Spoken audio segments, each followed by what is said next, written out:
welcome to a episode of We're Not Wizards. It is 2018. How about that? 2018 is like the difference between me kind of 18 years ago and me now, because the number 1 is what I look like 18 years ago and the number 8 is what I look like now. So that's how it is.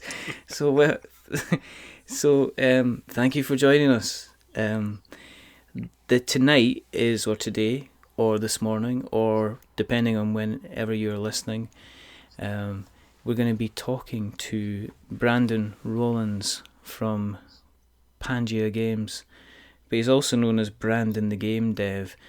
And Brandon is here to talk a little bit about himself. He's here to talk a little bit about his up-and-coming Kickstarter project, and he's also here to talk about the blog. We're just going to do kind of like a bit of a work in progress, kind of getting to know you type of episode, because as we all know, I'm a very nosy person. I like to get people on to find out a little bit more about them and sometimes pick the tiny corners of their mind. So, hello, Brandon. Oh, hello. Thank you for having me on. This is exciting. No, thank you for coming on. We've been talking back and forward. I get your blog on a regular basis, which is a good read, and we kind of, I think it was at the very, very end of last year, we went, oh, shall we get together and have a chat? So I think that's kind of how everything kind of worked out and came together. So thank you, as I say, thanks very, very much for coming on. Mm-hmm. The reason that we do this, for anybody that hasn't listened to the show before, is because we still wholeheartedly believe that there are quite simply not enough podcasts out there about board games. And the second reason that we're doing this is because we are starting off the new year with a bang, and we've got a lot of people to talk to this month, so we're getting them in thick and we're getting them in fast. So that's why we have Brandon on the show, because as I say, we'd like to know a little bit more about him. Now, what we normally do is we like to find out a little bit about your history. So we want to find out a little bit about, we'll have a little stare back at the past. We'll have a little kind of, I guess, a kind of a focus on the present before we kind of dash off down the highway of the future. So do you want to start off maybe by telling us a little bit about how you kind of got into the hobby in general? In the most backwards way that you can imagine. I started making my own game in like April of 2015, and I didn't have a whole lot of background in modern board games. Yeah. Wasn't really familiar with, well, the fact that there's just so many incredible things out there. I just started working on a game called Warco, which is now published. It was kickstarted in, well, not last year, because last year is now 2017, yep, but 2016. Okay. I chased that for a while, and after a few months of just being online and talking to a lot of people, I realized that there were tons and tons and tons of board games out there, and I didn't even know this was a thing. I got into hobby board gaming by being a designer first and then finding out other games. I started playing everything I could get my hands on after that. That is an incredibly backwards way to do things. You're completely correct. Yeah, pretty much. Did you sit there and you go, I know, I've got an idea. I know there's games like Monopoly and Risk and stuff like that. I'm going to take this genre and I'm going to bring it kicking and screaming into the new decade, and I'm going to invent. Pretty much, it was pretty much like that. I thought of it like, well, I'll just make a simpler version of Magic. Like, that's what I told myself. That's where my mindset was for a little while in 2015. So, what was the dawning moment that you realised that actually, there was like a rabbit hole that led you into a whole new world? I mean, was there a particular moment when somebody said, "Oh, have you played Carcassonne? Have you played all these other games?" That was really early on in 2016, or maybe even a little bit before then. I would say somebody just started asking me like, oh, do you know of all these games? You know of Carcassonne and Pandemic, and you know all these really big names, Ticket to Ride, stuff like that. And I'm just like, no, I'll check them out. Did you start grabbing stuff at thrift shops and playing them like that? You have like the 100-mile stare. You were just like looking off into the distance, and you're like, no. Like, oh my God, this is a thing. This is a thing. This is a real industry with hundreds of millions of dollars going through it already. And Yeah, it was a pretty sudden epiphany, believe it or not. I feel like people take it for granted that like board games are a huge thing. No. And to everybody who doesn't know that, they find out they walk into a comic shop and they see 100 board games and they're just like, I didn't know that was a thing. I think it happens. I think it happens more often than not. I think we've said on multiple occasions that the board game industry still manages to. Well, okay, you can walk into a Walmart and you can pick up like a video game. Yeah, they have shelving for that. You can't really kind of walk into a lot of the major retailers and find like shelves and shelves and shelves of board games. You still got to find kind of like specialist shops, and it's only now that you're starting to see kind of, it's only been recently that I'm starting to see Sheriff of Nottingham kind of stick up on kind of like board game and kind of like local bookstores or the like. So no, I mean it's you still ask people what's board games about and they'll still tell you, well, maybe Carcassonne, people maybe talk about Catan. They'll talk about Monopoly Gamer and stuff like that because the Monopoly brand seems to have tried to rebrand itself or change what it's doing and introduce different mechanics. So that's a kind of a different ways. But I would be really interested to see how they manage to do that if they choose to do that. Everybody gives Monopoly a lot of grief, and they should. There's a lot of bad mechanics in there, but I would really like to see either a fan edit or like an official one where they fix a lot of like the runaway leader problems, stuff like that. I think there's always I don't know. I mean, I've seen. Have you actually tried Monopoly Gamer? It's got like they've taken actually the Mario characters. So you've got Mario, you've got Donkey Kong, you've got Toad, you've got a couple. They've got a cast of characters, and what they've done is they've turned it almost into like a miniature kind of like Mario game where you're kind of battling each other to kind of get around the board and then have like a boss battle. So they've completely changed it. They've made it slightly more cooperative, but it's an awful lot of fun, and I think it's the most fun I've had with Monopoly in a long time. Low bar, but that's still a mind-blowing thing that they're actually trying to change up their style. Like that's a really good move, I think. Yeah, well, they've done the thing where they've made because they've got the Mario IP. They've now got, you can get the collector's edition, which has extra characters, but they've also got booster packs. So you can actually open them up and you get other characters from the Mario universe to play on your Monopoly Gamer board game. It's It's like Monopoly the Gathering. Oh, let's not go there. I promise. I mean, New Year resolution to talk about magic is as least as possible, and we've already got off to a bad start. Well, why would we talk about magic? We're not wizards. That's pretty much right. So I have an analogy. For like what I see happening in board games as far as how they relate to like a pop cultural kind of mainstream. Yeah, okay. Maybe I'll be right, maybe I'll be wrong. Who knows? Revisit this in 5 years. Around like 2008 when superhero movies like by Marvel were just starting to become a lot more of a thing. Like I'm talking between the first Iron Man and Avengers. Yeah. That period where it was really starting to build steam. Yeah. I gotta wonder if we're not in something like that for hobby board games, where it's just starting to get into Target, where it's just starting to get into Barnes & Noble. It's been a thing for a long time.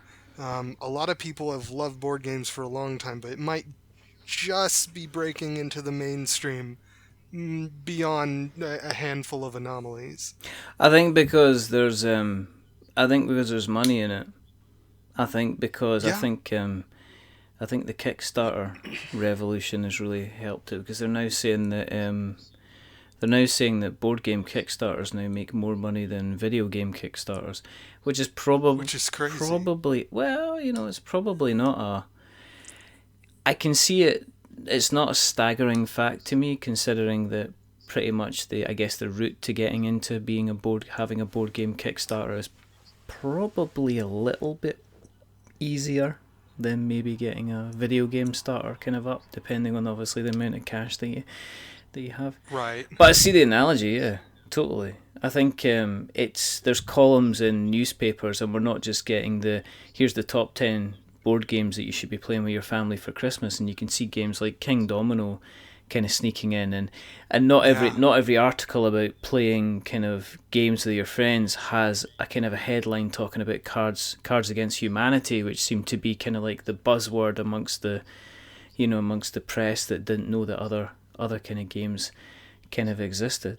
So I've still got a handful of friends in college who are starting to pick up, hobby board games like off of Kickstarter, or that was started on Kickstarter.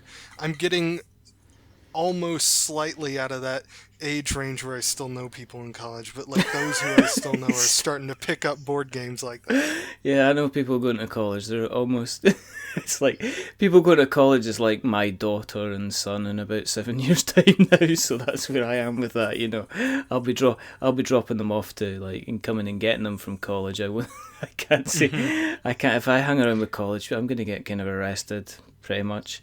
They'll show they'll just come back from college to raid your fridge and fall asleep. Yeah, pretty much that's how it's going to be. So in the couple of years that you've gone from designing games to discovering games, which is amazing, what kind of, have you amassed quite a reasonable collection kind of since then? Do you have a proud wall of cardboard behind you just now? I'm a bit of a minimalist when it comes to actual possessions. I've got like board game possessions. I've got maybe my closet's halfway cracked and this headset's on a wire, so I'm trying to estimate it. 15 or 20 up there. Some of them are prototypes that people have sent to me too, which I've had a lot of fun with. I play most of them either in meetup groups or sometimes people have board game nights at their home, so I'll play that there. Tabletop sim. That's becoming more of a thing when I'm doing testing online. Yeah. Is that just so that you don't have to end up with as you said, a closet full of games? Because 15 to 20 games, you're falling into the snobs amongst the crowd. We go, he's a bit of a casual gamer, that one, 15 to 20 games. But then you see people that I've got 175, and it's like, have you played them all? That's not the point. Right. I don't like to own things I don't use. Like, my threshold for buying something is it's either real cheap or it's something I'm just going to play like 3, 4, 5 or more times. That's my thing. And everything else, you can get such a wide array of experiences just by playing games with other people. And in a lot of ways, it's better because they will teach you the rules. You can glean some of the strategy from them. And you can get a feeling for how games are actually intended to be played. Yeah. And I think the danger with having so many games is that you end up trying to play through the games to get through them and not having the luxury or the enjoyability of learning the different levels and the different depths of kind of strategy. Let's face it, if you go back to something like Monopoly, you played it 20 million times with your parents, but you knew exactly how you were going to play things. You knew exactly what you knew exactly what your strategy was going to be. You knew exactly when you were going to play a card. You knew you learned how other people were going to play. And sometimes with you having 175 board games behind you, which isn't me, not yet, you end up rushing through playing a game once to just say, well, I've played that one because I want to get it off my pile of shame, which you hear an awful lot of. Pile of shame. It wasn't video game. PlayStation Plus, I've got a pile of 50, 70 games I've not played, and you got 30 hours each. I'm never going to play them until I retire. But you see board games now saying, well, my first promise is not to buy as many board games as I did last year because I'm going to end up not playing kind of any of them. So I can understand. If you're getting them all played, Brandon, then hats off to you. You're... I will say... There's another advantage to just having a handful and playing a lot at shops. Yeah. You can save your money to buy art to make board games. I'm a young man. I just started my career a few years ago. I mean, like, I gotta make it happen somehow. So is that what you're doing then? You're kind of, I will play games for and scrimp and save as much as possible because art's expensive. Art Yeah. costs an absolute fortune. I mean, is that... Well, I've got friends who help me do this, and I've found a lot of wonderful professionals who are able to handle art Yeah. pretty well and for a reasonable cost. But yeah, it's still something you gotta think ahead. It's not even the overall thing. It's that you have to pay for a lot before you go to the Kickstarter. Yeah. Especially when you're relatively unproven. Yeah. Yeah. I've seen that before. I've seen the kind of, I'm not backing that person because they haven't had any projects out. But it's strange as well that I've also seen is they've not had any projects out, but they also haven't backed that many projects as well. So I've seen that kind of come up quite a few times. Do you back regularly yourself on Kickstarter, or is it something that you kind of dip into now and again? I actually have backed quite a few Kickstarters. Now, a lot of them I'll just do to get on the newsletter because I like keeping up with things. But if I see something like by a friend of mine or something that looks really, really, really good, I will go in for the full thing. Like, I want to say the last one that I backed was Stellar Leap because I knew Carla was doing that and I wanted to back that. Yeah. Because I've been following Weird Giraffes and what her and Nick have been doing, and they're cool people. So I wanted to see that all the way through. Yeah. That's like conditions under which I'll go in for a game. Yeah, Carla was on the show just before, or I think in the same week that Stellar Leap was kind of launching, and she was a joy to have on. Genuinely, just lovely lady to have a good old chat with, and the energy and the enthusiasm that she had for a game. And it's one of these things is you kind of end up getting involved in the project, or you don't mean to get involved in the project because you know that they're kind of you chat with them a little bit away from the podcast, and you find out that you kind of are almost willing it to kind of fund. Because it's like when you have a guest, it's like you automatically become almost like one of my surrogate children. And if I'm looking at the campaign, it's like, no, do this, no, do that. And when you see them fund, you're like, yes, that's so good. It's so fantastic. So it's no, I mean, I think she's currently prototyping her next game, Fire in the Library. Which I saw a prototype of at Protospiel Atlanta, which is between our two cities, or pretty close to them. Yeah. So, yeah. Did it? They had that in the works in October. Oh, I've heard she's very excited by it, but I've also heard there's been a little bit of buzz about it on the social media from the people that I've seen that managed to get their hands on it. It seems to be a lot of fun has been kind of had so far. Absolutely. What else have there anything else that you backed recently? I mean, would you, with your kind of, you said yourself, your minimalist kind of view on life, lifestyle and things like that. Are you the type of guy that's got any kind of Simon games in your closet? Is there any of those there? I've actually got to double check that to see if I've got Simon on one of these boxes. Oh dear. Oh no, I don't think I do. I don't think I do. I had to think about that for a second. Have you've not got any kind of like big box games or anything like that, no? No, although I will say, well, no, I don't really have any big box games. I'm having to think about what qualifies as big box to board gamers. I would say a big box is, I think it's a big box. I think if you look at a box and it's not a small, I think to me a big box board game would be a game with a reasonable amount of cardboard and also a reasonable amount of miniatures. So like Dinosaur Island, Wasteland Express Delivery Service, Rising Sun. I'd charge them as kind of your big box games. Humongous box games is that's like Kingdom Death, isn't it? And Gloomhaven. Wow. Yeah. Yeah, I don't own any yet. All right. Yet. Yeah. Okay. I mean, what's your kind of your current kind of? I mean, you mentioned kind of prototypes, but is there stuff you're playing at the moment? I mean, have you played the likes of Rising Sun? Have you seen kind of Gloomhaven or anything like that? Then?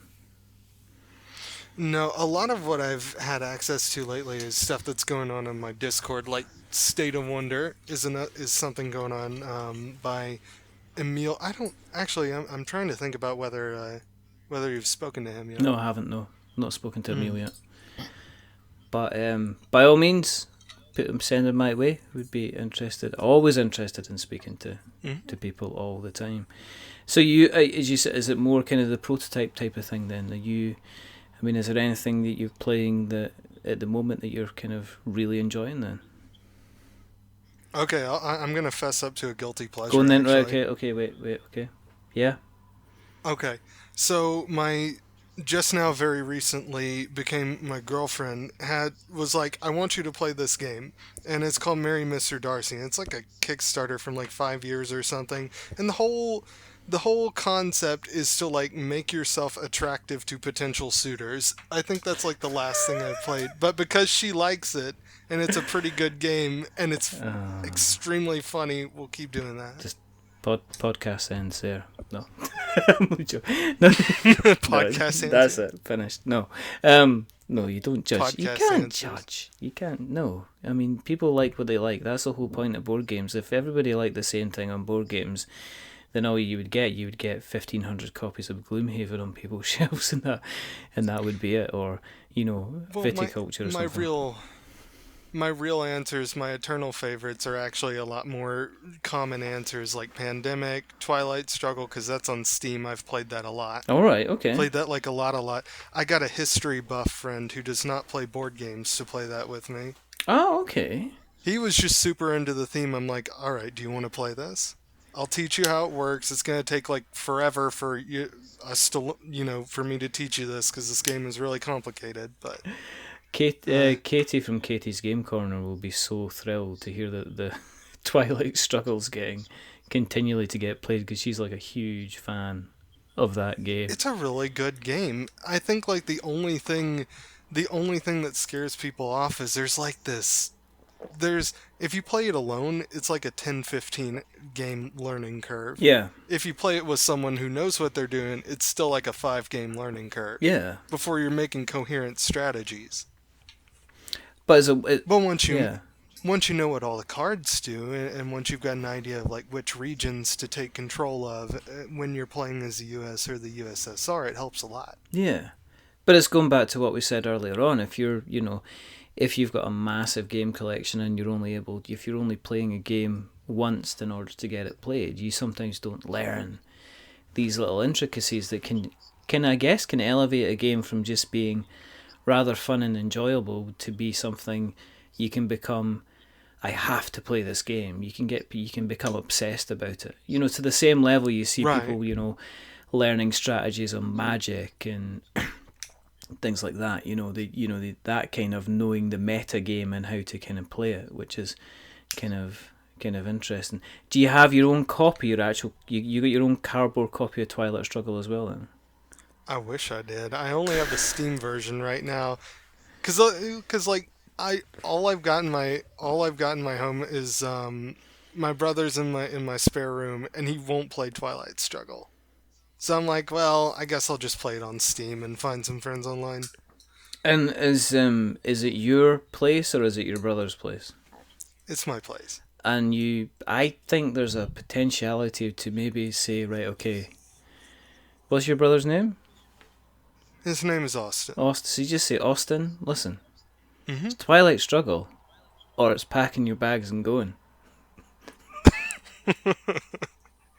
You just play the guilt card and just say, listen, if you really liked me as a brother, you would sit down, you would play this game. And he'll love it, I might just have to do that. And if I get a phone call, from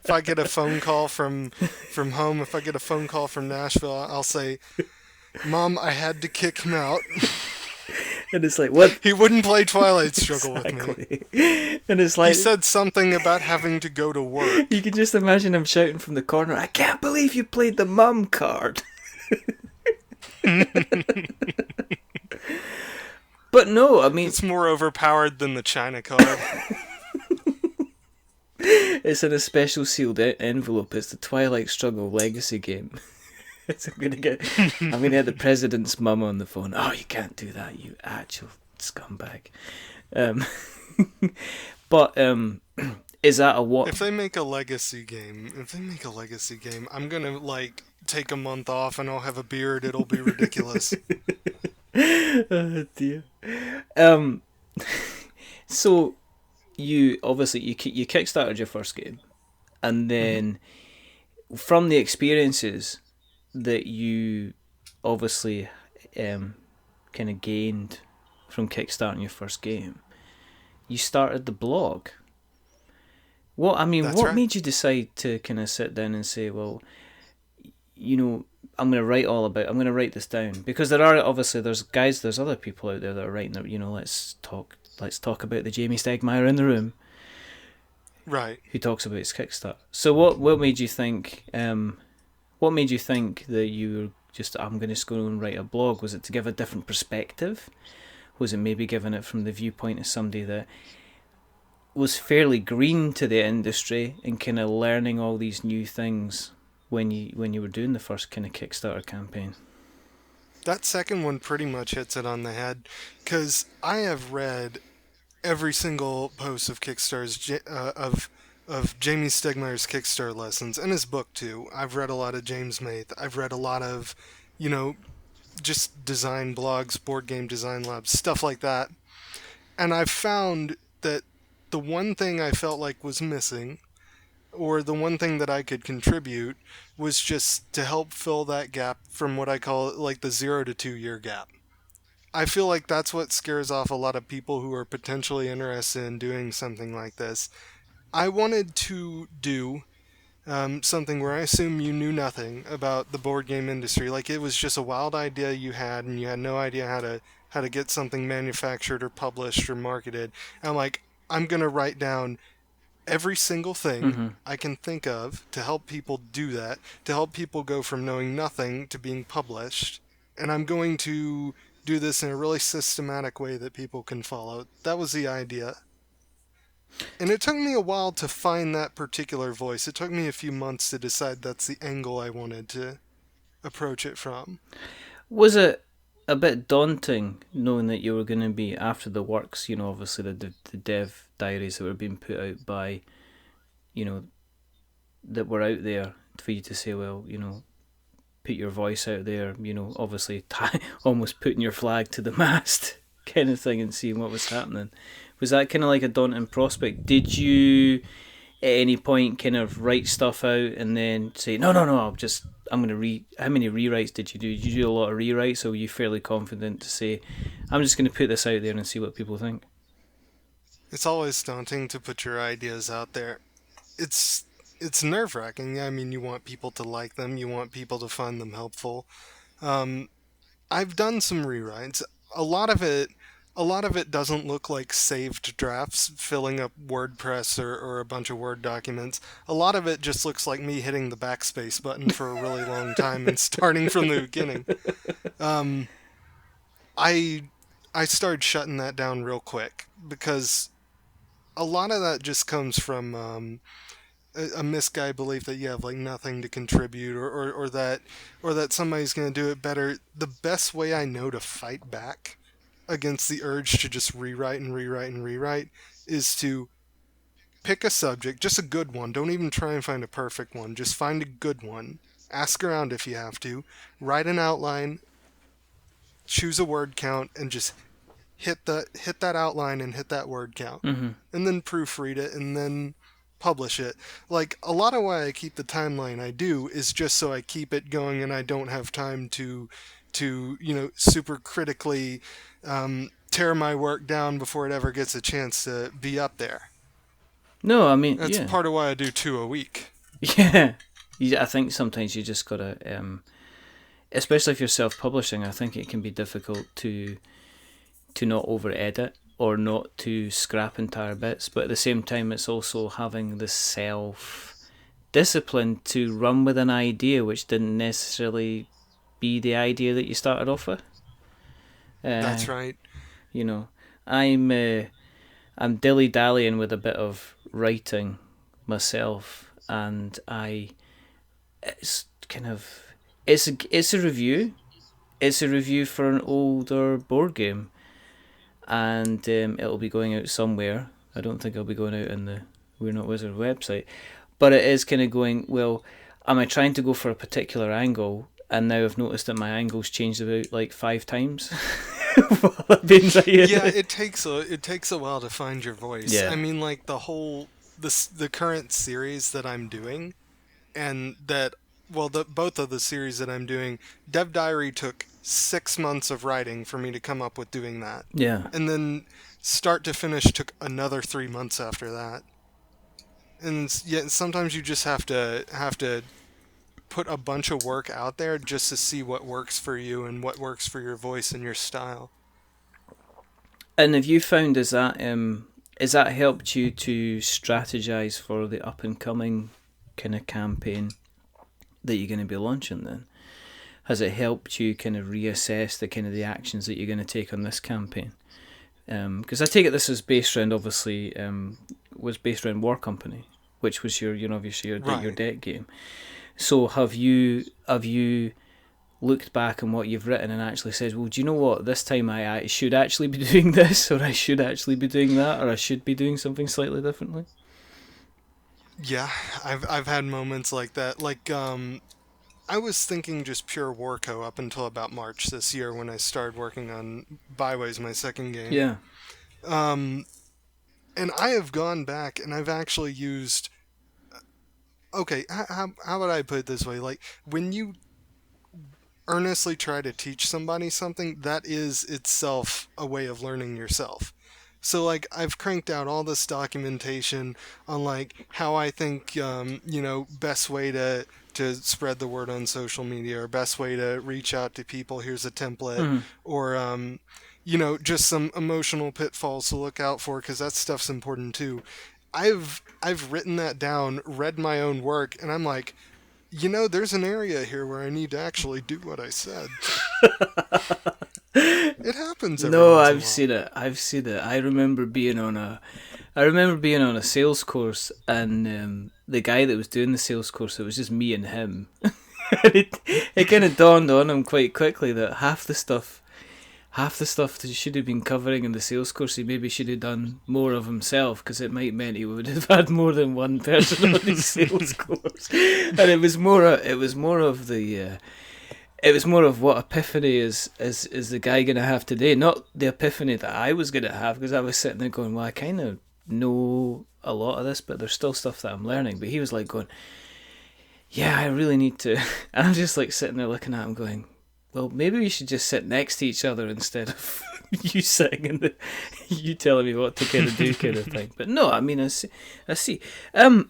War Company, let's touch on that, because we kind of glazed over it quite quickly. And it's like one of these things that's like, it funded. I mean, what is it? I mean, what is it? Is it a card game? Is it a board game? I mean, is it your big box game? Is it a miniatures game? Tell us a little bit about kind of War Company itself. Okay, so Warco is an expandable card game, pretty much just a Fantasy Flight friendly way of saying living card game. Yeah. In the vein of, let's say, Netrunner, it is based on a sci-fi corporate apocalypse. And the whole concept of that game is it's just this really nasty war of attrition where you use your deck of 50 cards to run your opponent or opponents out of their deck of 50 cards. You can attack them to make them discard faster, or you can stave off your own losses, or a combination of all of those things. Or you can start taking up their resources to leave them vulnerable if you take all their defenses away, stuff like that. Oh, right, okay. And I noticed is it kind of like different decks and different factions on there, or is it just this? Yes, it comes in 6 different decks, and they're Bruiser, Conspirator, Guerrilla, Militant, Trickster, and Wildcard. Oh, right, okay. And you can swap cards between each of the decks if you like, but they come in those particular sets because each one's got a little bit of a strategy on its own. Was it a limited run that you did of Warco when you did it then? Was it just for the fulfillment of it? You still got quite a few kind of copies of the game left? I've still got a little bit of it sitting around, yeah. All right, okay. I mean, okay, here's a question for you then. Is it, once you've done the Kickstarter, because you've done the successful Kickstarter, Is it then difficult to keep the game that you've done kind of going and keep the game that you've done kind of alive? Yes. Yes, it absolutely is. Like, one of the things I didn't really understand initially was that games tend to blow up really quickly around the launch, and it's hard to keep them alive unless you actively grow a community, unless you actively are talking to people about that on a regular basis. Mm-hmm. And honestly, you need a sales funnel too. You need to constantly be bringing in new people who haven't heard of it, or people who have heard of it and haven't, actually bought it yet. Mm-hmm. Um, it's tough to do at first. And after, I would say, March or April, I just started putting it on autopilot. I let the Warco social media run, and I'm like, I'm just going to focus on making a second game, and then maybe some more after that. Who knows what will happen? Yeah, yeah. Do you think that's is that maybe one of the biggest flaws with Kickstarter is that it's all about the build up to getting a campaign together, to raising awareness, to getting the game funded. But then where Kickstarter fails, not fails, but it provides the platform for the funding, but it doesn't necessarily help with the tail side of things. As in, once you get your product in there, it's kind of taking it to the next level and then potentially getting it into like a regular kind of retail market.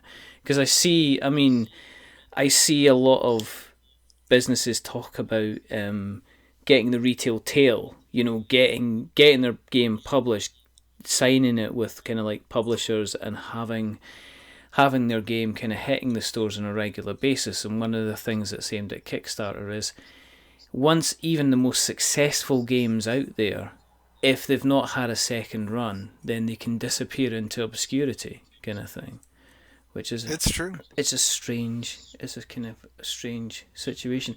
I mean, is that with? Is your long term plan to kind of get into kind of like a distribution model, or are you going to stick with a kind of the Kickstarter piece for now? I'm still figuring out what works. I'm still experimenting and gathering data, but I want to just agree with you for a minute on it absolutely can be a problem for people to go into Kickstarter and have no idea what they're going to do afterward. Yeah. It's easy to make a big splash, to build up a community, to tell people that this is the end, this is it, this is what it takes to get this game made, and then to just completely let it collapse or fade into obscurity. I feel like if you are going to make it as a game developer, from my observations, you either have to build up a really big backlog so that you can just get a little bit at a time on a whole bunch of things, Yeah. or you have to start doing other services as well, which is what a lot of people will do. Like they'll do preview videos, stuff Yeah. like that, or No. they'll help people with board game related services, like business with marketing and logistics or shipping, stuff like that. Yeah. No. I've seen board game. Board game spotlight. James Hudson, Derek Funkhauser. They're doing the helping with the marketing. They're helping social media for businesses. They're helping with reviews, and I think play testing is even something that they're doing. And these are all services that you can actually purchase from them. They're not just friends. They're not just friends helping kind of friends out. So they're trying to do the business model. I mean, I guess the other thing was looking at something like, say, Gloomhaven. Gloomhaven, massive success. Isaac needed to do another Kickstarter in order to get a reprint done of the game. It happens. It happens. Yeah. You can raise a bunch of money, and come time to actually print it again, your money was eaten up in taxes and other business projects, and you have to raise more. Or some people might even do that on purpose. It really depends on what they decide to do, or how they choose to run their business, what their model is. I feel like the real... You've either got to get into distribution, or if you direct sell it, the difference between your game and anybody else's game has nothing to do with mechanics. It has nothing to do even with the theme. It's got everything to do with like who's playing it with who. It's got everything to do with relationships and how people actually feel when they're playing the game. What you need I feel, to sell a game long term, to go long after that Kickstarter, to get years and years and years of play, is just a community of people who just want to keep playing. And it doesn't even have to be a big one. It can just be a small, No. dedicated community. Yeah. Yeah. I mean, And I'll take a small community. I'll take a small, dedicated community over a big, disengaged one any day. yeah. I mean, you've got people like, say, Tim Fowers did Burgle Brothers and Now Boarding and Paperback, and he's got his website, and you see it ticking along. You go back in, and he's got a bigger and bigger portfolio, and people seem to. Burgle Brothers is still getting out there. He seems to be in this thing where he's running print runs of his own games to keep things going. He's got his nice little kind of distribution for himself, which seems to be kind of working out quite well for him, which is good. And people talk about it. Yeah, I mean, we've had him on the show, and he was an interesting guy to kind of have on, because he's still, obviously, for some things he's hitting the Kickstarter route, like, Now Boarding was his latest one, but that unlike a lot of games, there's going to be a tail on it. I'm going to be able to go into, if I can go on and, okay, I might be waiting a little while for maybe Burgle Brothers while there's maybe another reprint, but I definitely know I'm going to get my hands on a copy. Whereas, say, what's this? I saw, was it Buy, Air, Sea and Land recently, which was like huge, massive big box Kickstarter that I've seen put out on somebody's table, and it looks like they were basically building an extension for their house, but the game looks absolutely glorious. And I was wondering, am I ever going to be able to get my hands on that game without having to go for a trade on Board Game Geek or try and get a copy on kind of eBay? It's kind of interesting that way. Yeah, it really depends on just the long-term business model, and a lot of that stuff you just can't see on Kickstarter. No. But I mean, connecting up to Kickstarter, let's talk about let's move on, and let's not go the low way, let's go the highway, and let's talk about some highways and byways. That's the worst segue ever, but I've decided we're gonna roll. We're just gonna go. We're gonna ride with that. That's what we're gonna do. You've explained a little bit about Warco, which I'm guessing that you can go on and you can buy from your website if you're interested in purchasing copies. That's right. Yes, you can. That's right. You're talking about, obviously, highways and byways. This is going to be the next project which you're looking at kind of a couple of months away before you're going to be putting that on Kickstarter. So would you like to tell the good people, mostly Americans now as well, Brandon, do you know that we've got more people downloading from the US of A than we have from the UK? So it must be either... Really? Yeah, I can't believe it. I looked at this. I was like, oh my goodness. I can't even believe they understand what I'm saying. But I guess, that's because there's more of you in America than there is in the UK. Or either that, we're scaring off the UK audience. But do you want to tell us all a little bit about kind of highways and byways? I mean, how do you go from kind of putting together something like Warco into the highways and byways instead? When I made Warco, I made this game of rules and exceptions and twists and turns, and it was a lot of fun, and I had a great time making it, but I wanted to do something different with Highways and Byways. And Highways and Byways is more of a family board game, plays in about 45 to 60 minutes for 2 to 4 players. Mm-hmm. The whole idea is that you're just taking the most epic road trip across the USA that you can imagine. Like, you're just getting your whole family, or you're getting your college friends, and you're just beater of a first car, and you're just driving just to see how far you can go. All right, okay. That's the whole concept. And how that actually manifests itself in gameplay is that you get to, at the beginning of the game, select routes from limited options by drafting, and you put pieces on those routes. You must complete those routes in their entirety and circle back to your home before anyone else does. However, you've got a hand of event cards, and whatever is on the event card that gets pulled from your hand, more on that in a second, is what happens to you during your turn. So it's not just like you pick your route and you just drive and drive and drive and it's dot counting. Like you have to strategize around these event cards that you get in your hand. Mm-hmm. How that works is the opponent clockwise of you just pulls one out of your hand at the beginning of every turn, and whatever's on it, positive or negative, happens to you. At the end of your turn, Yeah. you get to choose whether to move all your spaces or to trade in unmoved spaces, like just basically drive a little less. You can trade that in to swap out cards from your hand. Ah, right. Okay. Mm-hmm. So it's like And a couple of... No, on you. So it's like... Yeah. On you go. A couple... Like, the only other two things I think in the game is that every 5 turns, you will pass your hands clockwise. Yeah. So you will want to make your hand better and better and better up until the point that you want to make it worse and worse and worse and then pass it off. And it's all like it's a little tricky balancing act. And every once in a while, the highway that you want to travel will be undergoing construction. And you have to plan around that. So how is that? Is that done through an event card? Is that through the deck or?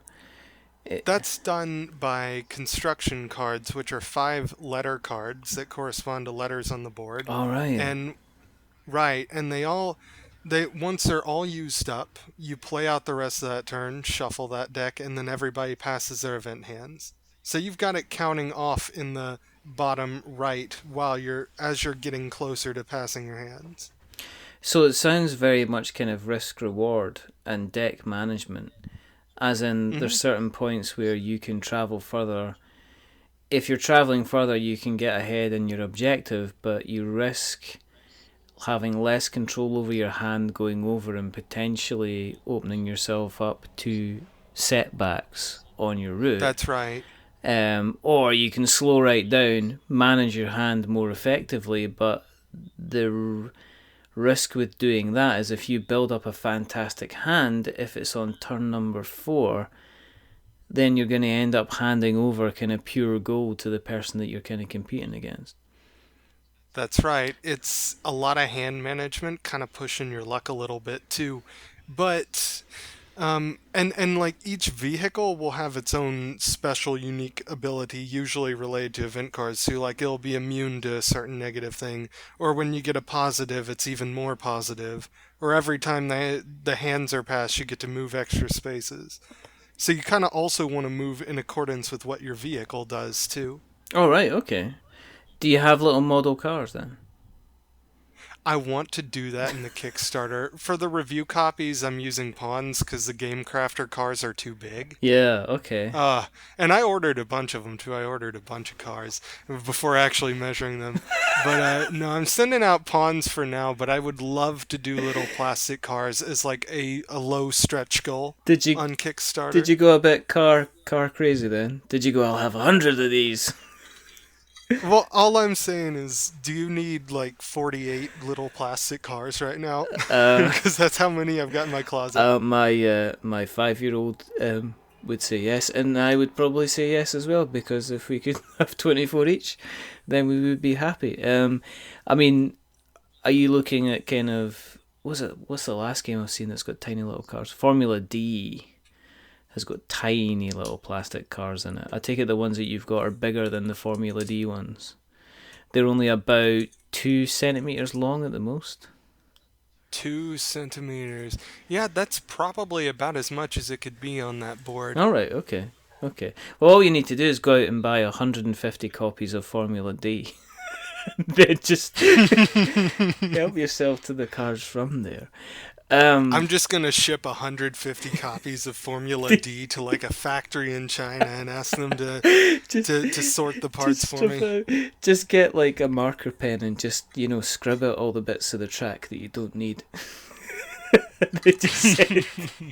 And then just we run a cost-efficient operation at Pangea. No. And an eco-friendly one too. Absolutely. Are you gonna have Are you gonna have different types of transport? Are you gonna have like electric cars in there, or are you gonna have the ability to have like wagons and stuff? I think you'll actually really like this. And there are 6 different vehicles, and they're all modeled after like really old, late 80s, early 90s kind of just beat up vehicles. Off the top of my head, there is an ancient Honda Civic that is immune to accidents and repairs. Of course it is. There's there's a Jeep that smells like diesel and is immune to traffic and weather. I want to say, just thinking off the top of my head, shoot, I made this. I should be able to think of it. There's 50. That's an old beat up Crown Vic. That's what we use for the police cars here, and a lot of the times they'll sell them at auctions, Yeah. and people will be able to snap them up real cheap because they're decent cars for what they are. Well, we got one of those. Do you have a? There's a station wagon. There is like an old school like one of those family vacation movies station wagon. Like one of those is in there. All right. Okay. We've got a rusty pickup truck.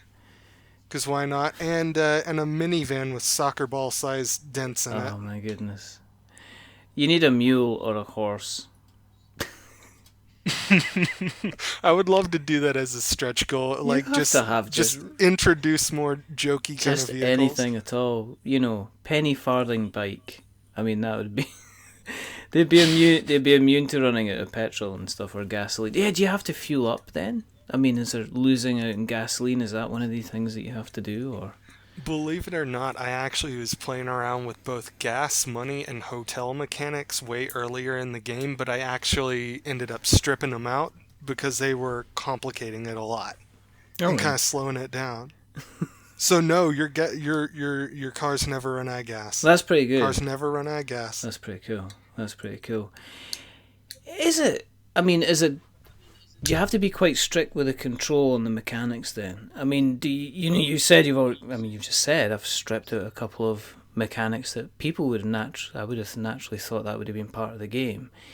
Is it, do you end up, when you're doing your kind of design or putting all the ideas together, do you put all the ideas in and then see what sticks? And then you have to almost kind of shave down, like whittling a bit of wood down all the bits which you think aren't going to work until you have the final shape of the game. That's how it worked with Warco, which started with like 500 cards, and I turned it into 300 by the end. Byways, I just started with a map. I started with a map, which I simplified after I actually initially created that map. And then I started adding a lot more mechanics to it. Complex event cards. I started adding a lot of construction, gas, money, hotels, that kind of stuff. Yeah. And that's the point where I started stripping things away again. And then I just kept stripping things away until pretty much the end of the game. The last thing I added was what is now like a flagship mechanic, involving being able to trade in movement for discards at the end of your turn. Yeah, yeah. That's the last thing that got added in. Did this all come from playtesting? I mean, with you... Yes. Yeah. I mean, is playtesting one of the things that you really, really kind of get involved in? You mentioned Protospiel. So are you someone, is that what... are you always, playtest? It's like, where's Brandon? He's playtesting again, kind of thing. I do playtest a lot. What my method is right now is I'll play as many games by myself as it takes, half games, quarter games, whatever, just to get it functioning. And I won't let another human being see it until it is a functioning game. Like, it needs to finish without quitting. And then, once I do that, I'll say to my brother, you want to help me on this? You want to help me on this? And I'll talk him into doing that. We'll play it a little bit. And then once we work on that more and more and more, and it actually starts looking good, then I start talking to people online through Discord, and we start playing it through Tabletop Simulator. Oh, right, okay. Get better and better and better at that. I start playing it with family, start going to local game shop, get a few people to play it there. Then designers at Protospiel. That's what I did, and that will probably become a tradition at this point. Then more Discord playtesting. Then blind playtests while, like, during the late stage of the game. Just release it online and get people to start doing that on Tabletop Sim. Yeah. Or send people a copy. Yeah. And then after all of that, I will sit there and I'll play 100 games until I'll actually call it done. Because that, to me, like, after it's been blind play tested, you still need to make sure that there are no weird edge cases that will ruin your game. And the only way to do that is a large sample size. They don't even have to be blind play tests. Just you sit there and you test it a lot, or you get somebody to do that for you. Yeah, yeah. I mean, at the back of your mind, are you also, I mean, during the playtesting, do you get a lot of kind of ideas, feedback that has helped really form the game and change the game? I mean, is there stuff in the playtesting where somebody's just went, you should be doing this, and you'd be like, Absolutely. Yeah, thanks. I've changed up probably half the event cards explicitly based on feedback from, like, Protospiel. Mm-hmm. I've changed even more than that from Discord too. I've reduced the number of spaces on the board from like 400 to like 250. I cut like 30-40% away just to decrease visual clutter. Yeah. Because of, some designers agreed it should. I'm like, yeah, that's a good idea. It cut down on playtime. Yeah, I've made a lot of changes. That space one actually is really big because the Byways cards, all 72 of them, reference the board game map to tell you where things are. So if you change the board, you have to change the card. You change every single one of them. And that includes, I take it, all the your highway constructions, any events and everything like that. Does that sometimes reference too? Okay. Oh yeah. I've cut the construction from 10 letters down to 5, mm-hmm. and that actually turned out to be really good because it became a lot more relevant. Yeah. In terms of, like, say the design and how it looks, with obviously Warco being kind of quite scientific, were you conscious of trying to going for something of a different style, a more kind of family-friendly, cartoony type style? Or, I mean, what were your thoughts behind the kind of the design aspect of it? Warco is this weird, dark, and at the same time colorful apocalypse world. Like, think like Mad Max Fury Road. Bright colors, dismal future. Byways, okay, so there is this very specific time in American culture, and maybe this is global, I'm not really sure, but there is this very specific time in American culture in, like, the late 60s, 70s, early 80s that you see captured in postcards and old hotel brochures, and even in the architecture of some of the older motels on the road that I've been in, that, like, speaks to this golden age of travel. Bright, sharp colors, and very specific kinds of fonts. What I aimed for was a nostalgic 70s feeling after all was said and done. Okay. And you can see that from the artwork, which we'll put links to the show notes so that people can see the kind of the art in it. It's very there's a little, wouldn't be surprised to see a little bit of lens flare going on, to be honest. It's very stylized, mirror shades and stuff like that. But obviously the game, you've got the game is the good old map of the Americas, basically. But it's quite bright. Pretty much. It's pretty. It's bright. It's colorful. Oh yeah. The box was the brightest object in my living room for a while. I'm not even joking. Like, it just printed brighter than I thought it would. You didn't have to bother putting the lights on at night. You just, like, opened a couple of cartons. No. Just let highways and byways kind of sit there. I was like, wow, this is really... They really were not joking when they said gloss finish. You, like, walk into work and, like, the other people at your work are saying, Brandon, did you go on a sunbed? Yeah, you've got a sunburn. You've got like a healthy glow about you. You're sitting there bright red, looking like Optimus Prime with the flame marks down the side going, no, I've been playtesting my game again. But, I mean, it is a different look. It's more of it's a beautiful kind of colourful kind of box looking, and the artwork inside of it is really kind of impressive. It's and it's kind of something that if you put on the table, people would kind of notice, and you'd probably draw people to it, and they would go, well, what's kind of going on? With Warco, you had all the different factions. At the back of your mind, when you've been putting together Highways and Byways, has there been an inkling of you maybe thinking about potential expansions that you could bring to the game and things like that? Because obviously you've got your cards. You've still got quite a lot of cards in terms of how the game does. Have you thought about kind of expansions? You've obviously mentioned the kind of the vehicles as stretch goals, but have you already mapped out additional things that you could do? I've thought about expansions on both the games I've worked on so far, as well as other games that I would like to get to too. Like Warco, I've thought about making more cards. Wow, more cards later on in the future and releasing them as like a 7th or 8th deck. But I would be more excited, frankly, to do a different version of Byways, like an expansion of Byways that was set in, say, Europe or Asia or Australia or South America or something like that. Yeah. Or even like just making a road trip Canada, and you would just like overlay it over the top of the American board, or Mexico. I mean, either one. Yeah. No, that would work. That would be cool. You could have your different vehicles as well.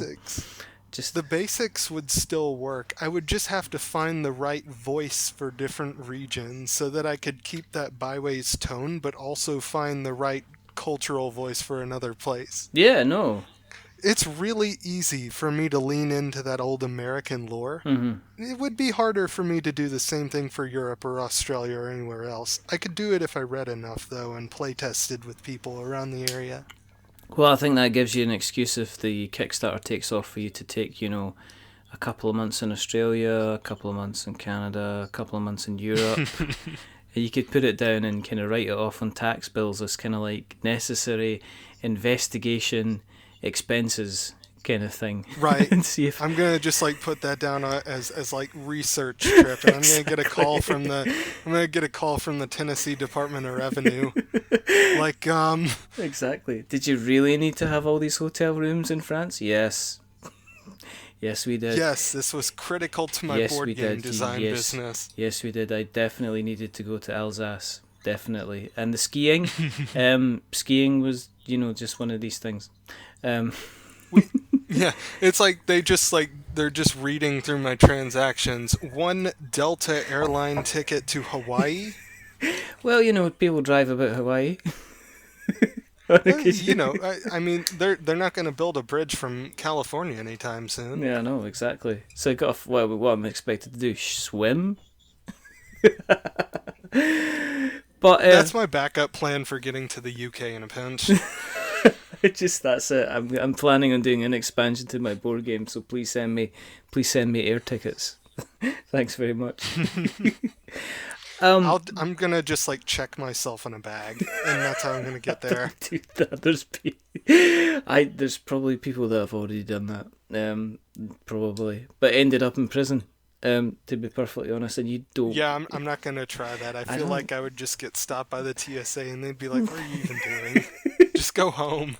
Especially as they see you walking up to the baggage thing, and you've cut holes in the bottom of the case. You see this case just walking up towards like the baggage rail, and it's like this guy just leans down, just gives the thing a tap, and then just goes, "Brandon, what? We know you're in there." Not me, it's someone else. I'm just a suitcase. I'm just a normal suitcase. It's like, you're not going to sing that I'm a Suitcase song, are you, Brandon? Oh, why not?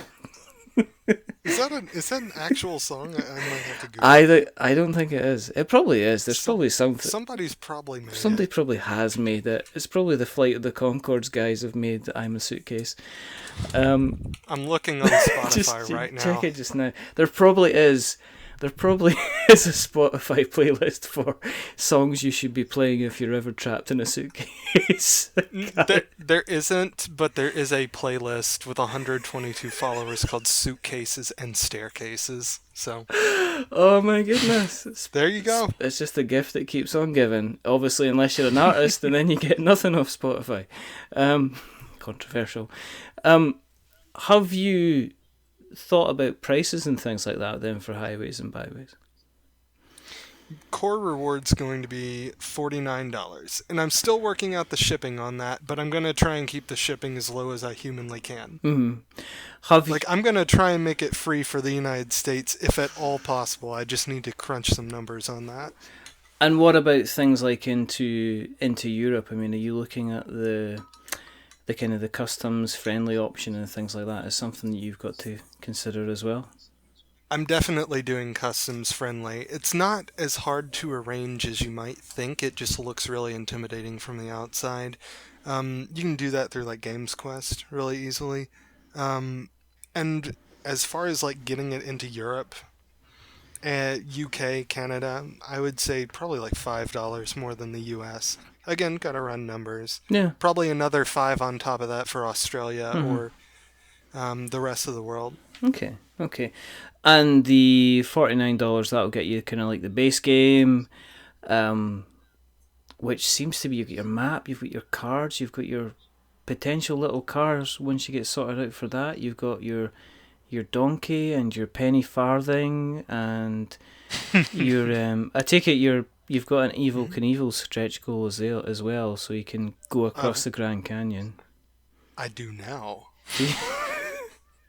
Have you got the A-Team van? Oh, yeah. I'm gonna have to make a call for the rights.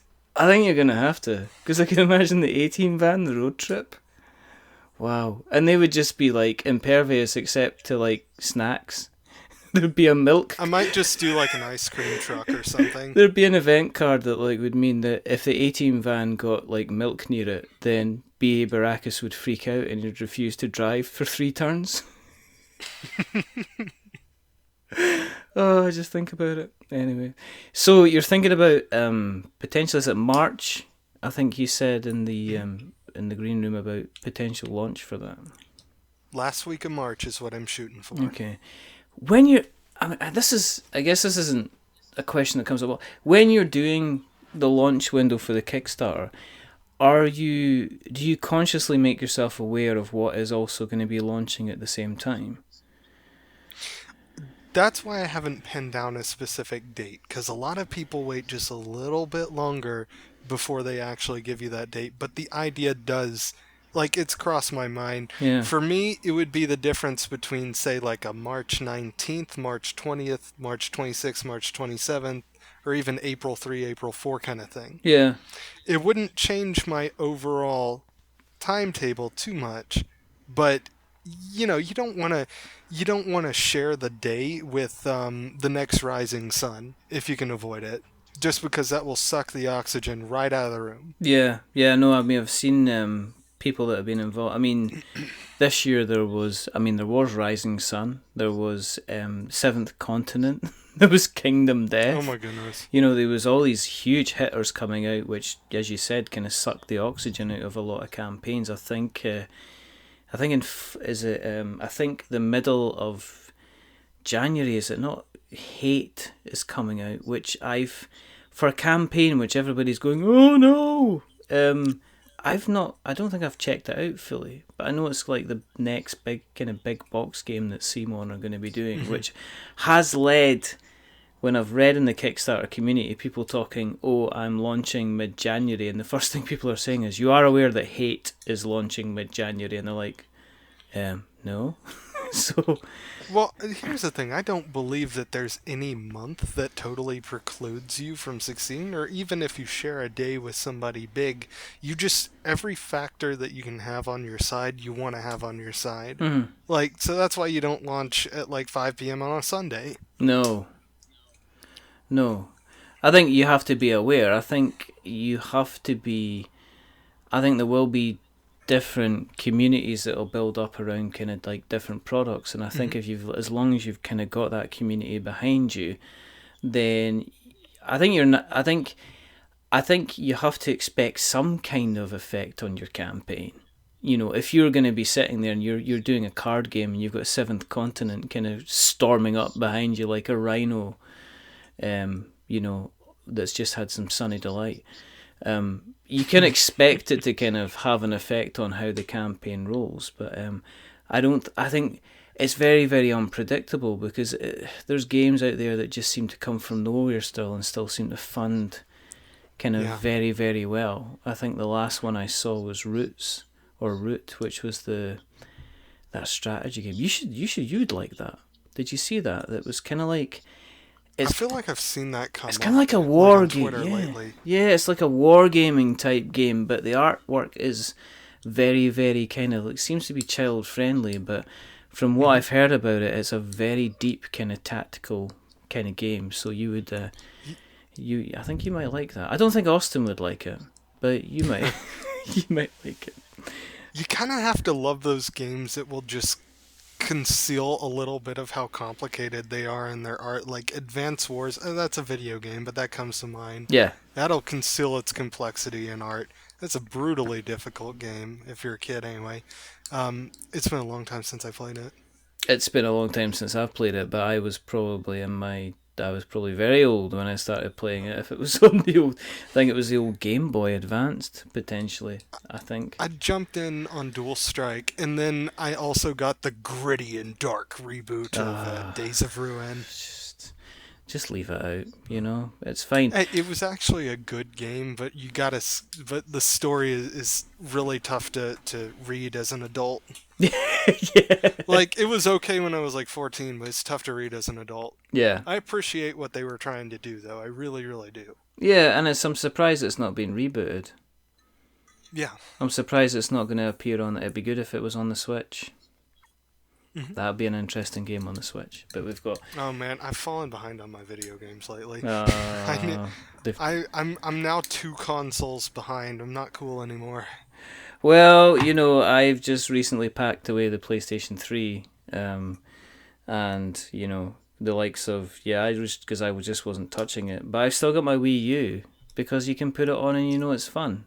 My youngest son, he's 5, and you can put on a Wii U game and say there you go, as long as it's not Bayonetta or something like that. He's fine. It's like there's Mario Land, there's Mario and Luigi, there's Mario Kart, there's anything along those lines. You can just jump on and play. So it's all really, really, really good fun. Those games are an absolute joy if you're a kid. Yeah, but they can be technically, or an adult.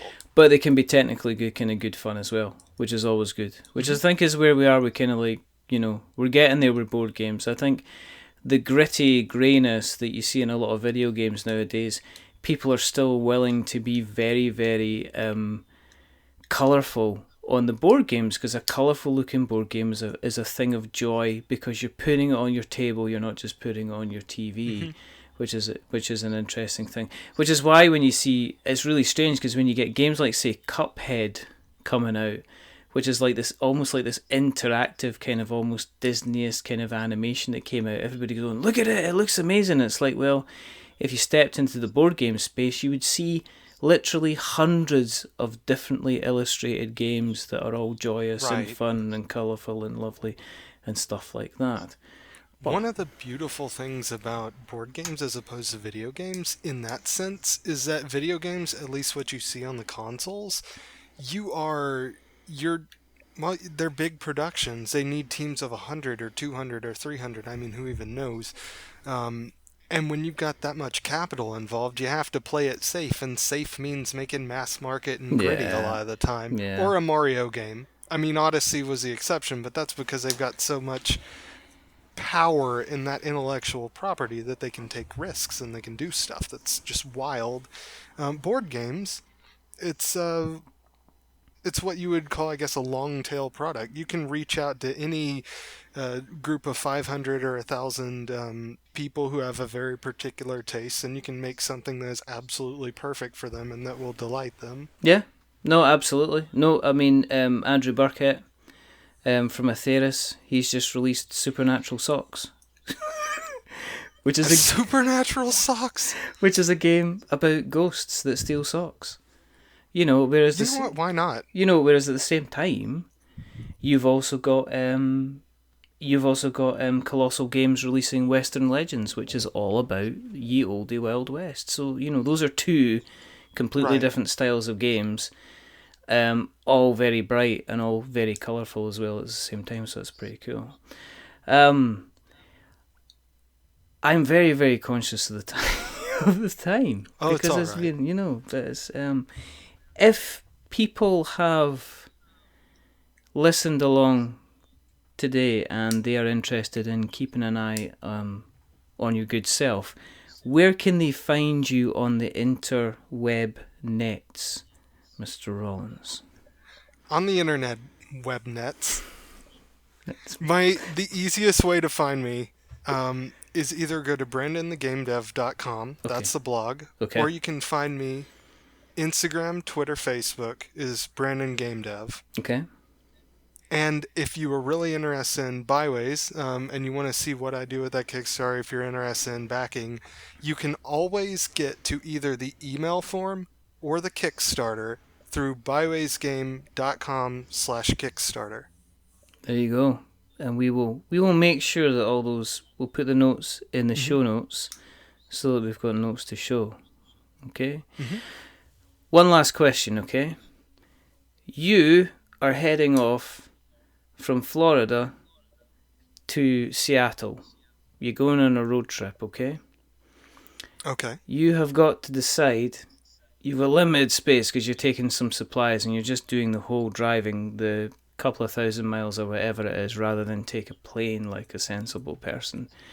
But you decide that you're going to take with you 3 board games. So what you do is you stop at Honest John's Oldie Board Game Emporium, and Honest John's Board Game Emporium, he's got a special offer on, and he just basically says you can buy 1 game and you'll get another 2 free.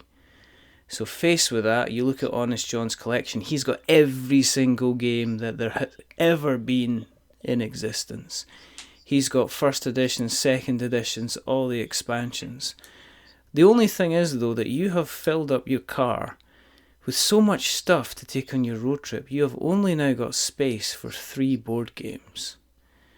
Brandon, what 3 board games do you take with you on your road trip? Now, the rules are quite simple. It's like, you can take anything at all. You can ask for anything at all. It will be there. It will exist. And secondly, it doesn't matter on the number of players, because no matter where you stop off, whether it be a cheap motel or be a swanky resort or a nice restaurant, if you go in with a board game and you ask people to play, the answer is always going to be yes. What 3 games do you take with you, Brandon? Oh, shoot. Okay, I gotta grab Twilight Struggle. Like, that's not even a question. Okay. That's number 1. There's so much metagame around Pandemic, I gotta grab that too. Pandemic. Because it's gonna be fun to play with a lot of people. Okay. Probably Netrunner too. I'm gonna pick Netrunner there you as go. well. So those 3. That's your 3. That's very, very quick. You sound like a man in a hurry. Stick your money on the desk, you get your 3 games, you jump into the car, you drive off down the road, and Austin is running after you saying, "What'd you forget about me for?" He's like, "You did." I'm like, I only had space for 3 board games. I don't know how I'm gonna play them, but see ya. Exactly. Sorry, I don't have space for my brother. Thank you very, very much for coming on. We'll get a rack for the top. Exactly. We'll time down. We'll get a skateboard and a bit of rope. He can kind of like trail behind. That's a really terrible thing to say. I haven't even met your brother, so I'm sure he's a lovely guy. He's a wonderful guy. If you want to keep an eye on what we're up to, then there's a couple of ways you can do that. You can go on to Twitter and you'll find us on We're Not Wizards. You can go on to Facebook and you'll find us on We're Not Wizards. You can go on to YouTube, because our lovely podcast hosts Podbean automatically put all our podcasts onto YouTube. And you can find us through, it is youtube.com/c/ We're Not Wizards Tabletop Podcast. You can find us on all your various kind of podcast players. So there's Stitcher and Spreaker and Acast and little pod knife that we do like. If you like what you've listened to today, and there's no reason why you haven't, because Brandon has been an absolute joy to speak with, please jump on to Apple Podcasts, and if you like us a little bit, then please drop us a subscription, because that means that every time that somebody drops us a subscription, it means that 2018 is just going to get better and better for everybody. If you like us even more, then please feel free to drop us a review on Apple Podcasts. And as we say, it may be a new year, but it's the same old joke. If you remember, if you are going to drop us a review, don't give us a 10, because that'll make us big-headed. But don't give us a 1, because that'll make us cry. Just kind of go in the middle. Be like average, like a 5, because that is average, and we are decidedly average. But the gentleman who's not been average today is the wonderful, the fantastic Mr. Brandon Rollins from Pangea Games. Oh, thank you. So thank you very much for coming on. Thank you very much for having me on. This has been a lot of fun. Good, I'm glad. As I say, it's just a chat. We might have accidentally recorded it, and it might be going out in front of, a few people, but that's just the way it is. There are only 2 more things to do. The first thing is to remember that we are many things, but we're not wizards. Are we wizards, Brandon? No, I don't believe we are. We definitely are not. We are burning that rubber down the highway, windows down, wind through our hair, catching the sun, catching some tunes, stopping off maybe for a bite to eat onward to our journey and our destination. And the second thing to do is to say goodbye.